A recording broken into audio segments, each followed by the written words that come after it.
Every successful research project, whether clinical, public health, or basic science, starts with a solid foundation. The research design.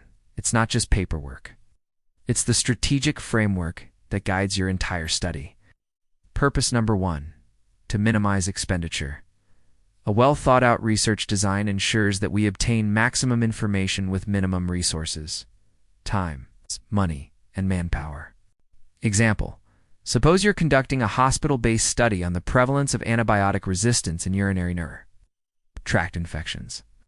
With a proper design, you can determine exactly how many patients to include, which data to collect, and which laboratory methods are both cost-effective and accurate. This prevents unnecessary testing, oversampling, or duplicated efforts, saving both resources and energy.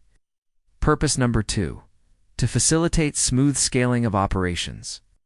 Research design helps ensure that every step of the research process is logically organized and scalable, even across multiple centers. Example: imagine a multi-city study assessing vaccine hesitancy among parents. Without a standardized design, every team might interpret hesitancy differently. A good design ensures uniform procedures, standardized tools, and synchronized timelines, so the study runs smoothly across all regions. Purpose number 3, to guide data collection and analysis techniques. The design dictates what data to collect, how to collect it, and which techniques to use for analysis, based on your research objectives and available resources.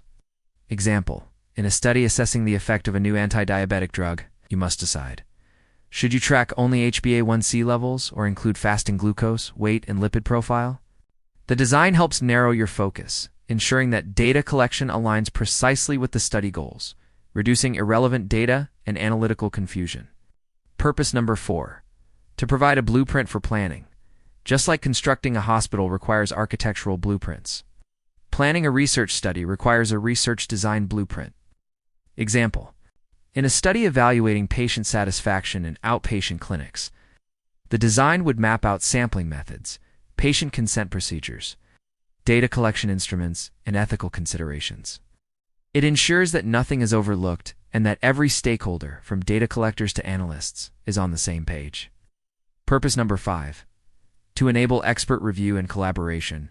A clear and detailed design allows external experts to review your methodology, offer feedback, and even collaborate.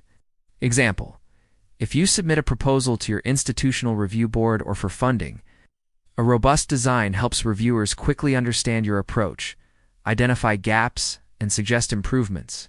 This enhances credibility and strengthens the overall study before a single data point is collected. Purpose number 6, to provide direction to the research team. Research is rarely a solo endeavor. Clear design provides consistent direction to everyone involved, from investigators to assistants and data analysts. Example: in a survey of maternal nutrition in rural clinics, the design outlines who collects the data, what to ask, how to store the data, and when to analyze it. This avoids confusion, improves coordination, and keeps the study aligned with its original objectives. To summarize, research design is not just a formal requirement, it's a critical tool that saves time, cost, and resources, ensures methodological consistency, clarifies what data and methods to use, acts as a blueprint for planning, encourages expert engagement, guides your entire team toward a common goal, whether you're conducting a lab experiment, clinical trial, or a national health survey. Never start without a design.